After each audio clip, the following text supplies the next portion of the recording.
can you do a wide pan, because I'm gonna end up walking. I've got lots of company with me today, and I cannot just stand in one place. So first of all, I want to come to you and say thank you for singing that last song, and actually the one before. There's a couple things I need to call to attention.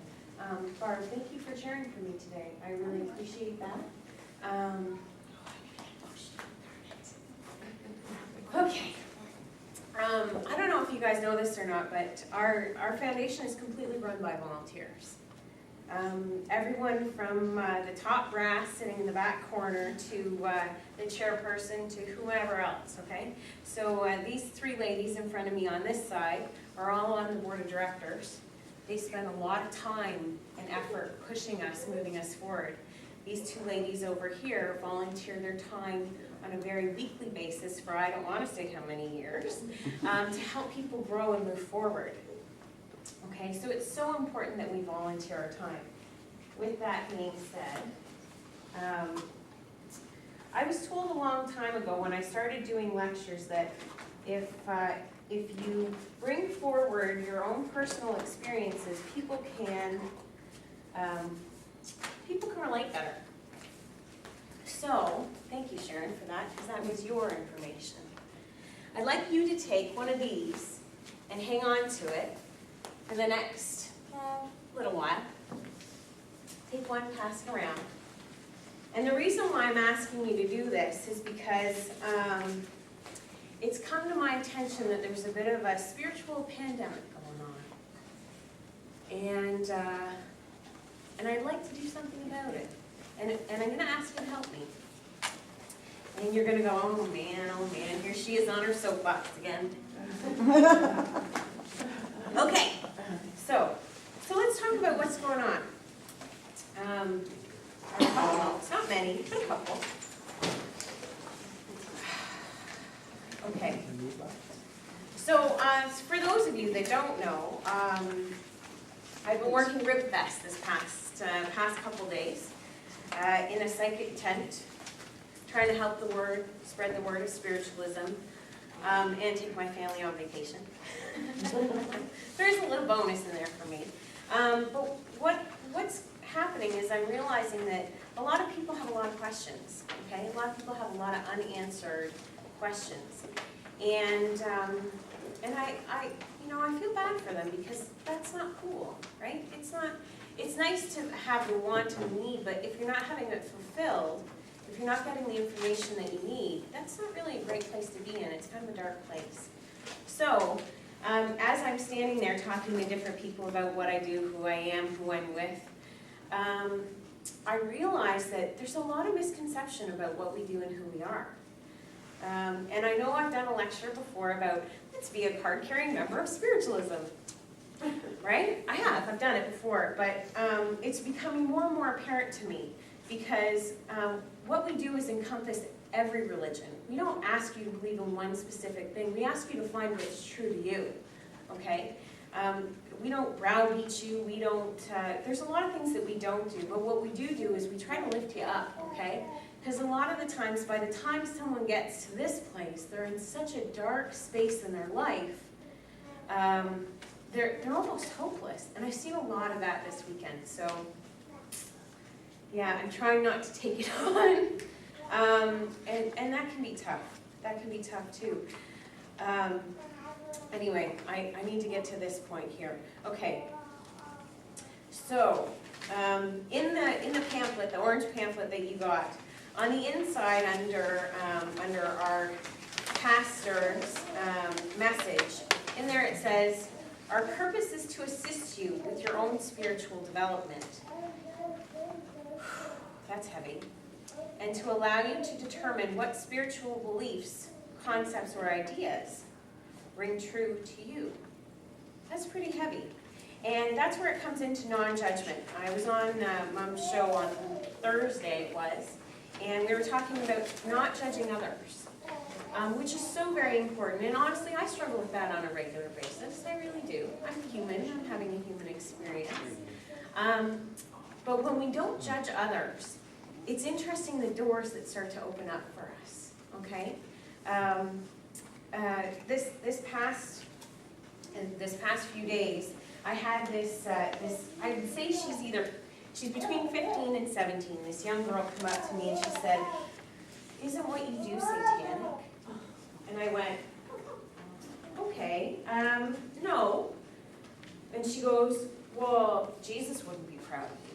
And I went, "Honey, you got a lot of learning to do." I said, "Here's this pamphlet." I said, "I want you to take it home, I want you to read it. I want you to get on the internet, go on the website and read it. And when you're ready, when you want your questions really answered without judgment, I want you to email the president of that foundation." And she goes, "The president?" I said, "Yeah, you're talking to her." And she goes, "Okay, but I still think it's satanic." And I went, "Well, who gave you that belief system? Because you didn't come on that on your own." "Well, I go to church." I said, "Oh, good for you. That's great. I'm sure your church does lots of things to help you move forward." "Yeah." I said, "Okay, well, when you're ready, and when you want to know more, come and find me. I'll be willing to talk to you. I'm not going to give you a hard time about what you believe. Who am I to tell you what to believe? But I can tell you one thing. I do exactly what Jesus did." "There's no way. Jesus didn't do that." I said, "Reread the Bible and take your personal point of view out of it. You'll see what I'm talking about." "Okay, whatever." Right? Like, okay, so she's 17. She's 17. It's okay. I remember what it was like when I was 17. I'm sure some of you guys do. But that's where she was at, right? So I have to go with it as I'm not going to judge you. I just want to encourage you to figure out what you want to do for yourself, right? You get it? Okay, so that was one experience. The other experience that's been really interesting this weekend is we're not alone at the Rib Fest. There is another psychic, clairvoyant, healing reader. I'm not going to bash her. She's doing what she's going to do. But as I read the flyer that was lovely left on my car windshield, can't say I was impressed with that. I read it and I go, "Oh, psychic, clairvoyant, healing reader.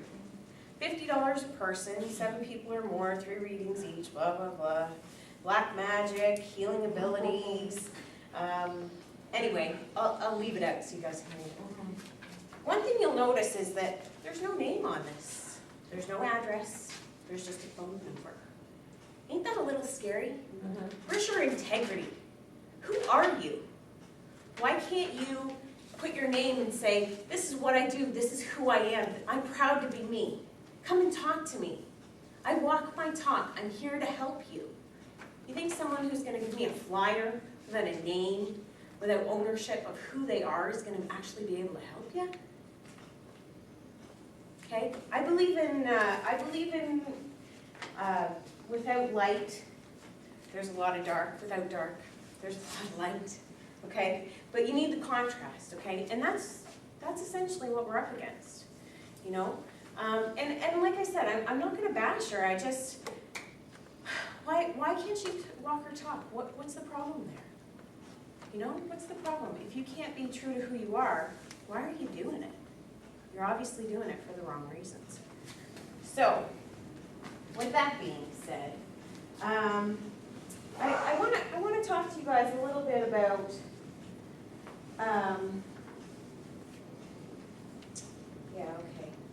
sorry, I'm downloading information. I want to talk to you guys a little bit about why we do what we do, right? Because we're all here having this human experience. And I find myself that I always feel better when I'm helping other people. And I end up doing a lot of work, pro bono as they say, which I'm actually proud to do. I enjoy doing it. And as long as I know I can help one person move forward, it's good for me. Because really, when it comes right down to it, everything we do is about helping ourselves anyway. You know, if you look at the whole ego, spirit thing, anyway. You guys know what I'm talking about? Thank you. Thank you. Okay, so, yeah, so we're not really widely known, and I'm not really sure why we're not standing up on our soapbox. I don't think there's as much skepticism out there as there used to be.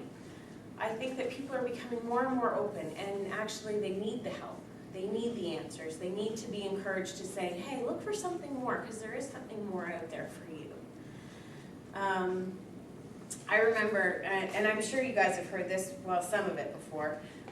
When I first was going to get married, you have to go to City Hall and get your, what is it called? License. Thank you, license. And as I'm standing there talking to the lady, filling out the form with my husband, well, fiance at the time, I hand it in and she goes, oh, you have to change this, and hands me a new form. I said, oh, what did I do wrong? And she says to me, well, you put spiritualism in as your religion. That's not a real religion. And I went, pardon me? And she said, well, that's not a real religion. I said, honey, not only is it a real religion, we ordain our own ministers. And she went, no. And I went, yeah. I said, wait a minute. And I walked over to the little stand they have, because they have this stand and it has this page on it that has all the different ministers in the area that can perform marriages. I said, see this last one right here? That's my mother. She's an ordained minister in the spiritualist religion. And she went, oh. And at that point I was a little peeled, right? Because I'm still working, like I said, having a human experience, still working on my own stuff. And I just went, okay? And she goes, okay. I said, go and look at this website, blah, blah, blah, go and figure it out. Okay, but the thing that scared me the most was, how many times has she said that to somebody? Right? How many times has she said, oh, that's not a real religion? And technically she's right, because it's not a religion. It's a philosophy and it's a science as well. It's a way of living. So anyway, that was a pretty heavy duty lesson for me. So I'm going to ask that you take your flyer. You're not going to like me. I'm going to ask that you walk up to somebody at some point over the next couple days and say, hey, this is where I go. Want to come with me? Want to come and see what it's like? Because there's so many people out there looking for answers. And it doesn't have to be someone you don't completely know, although if you would like to do some of that work, you're more than welcome to come to RibFest with me. I could use the help. But it could be your best friend, it could be whoever, and just say, look, I want you to have a look at this, because I know you're seeking as many answers as I am, and there's other people like you. Make sense? Think you guys can do it? Please? Okay. Is there anything else that I wanted to talk to you guys about? Oh, this is a really, really key part, and I can't believe I almost forgot it. Okay, so when you unfold your little pamphlet there, before you actually completely unfold it, it's this first page here when you open it up. And it's the second paragraph down, and I want to read it because it's so very important. And if you can keep this in mind when you're talking to other people, you'll be fine. Our organization does not state that you must believe in our principles, or in anything that we teach for that matter. Taking personal responsibility for one's own spiritual education is important. We challenge you to read many different philosophies and religions and take workshops and classes. Utilize as many educational tools as you wish to learn and advance your education. So guys, I know it's tough. All I can say is no thank you. Okay?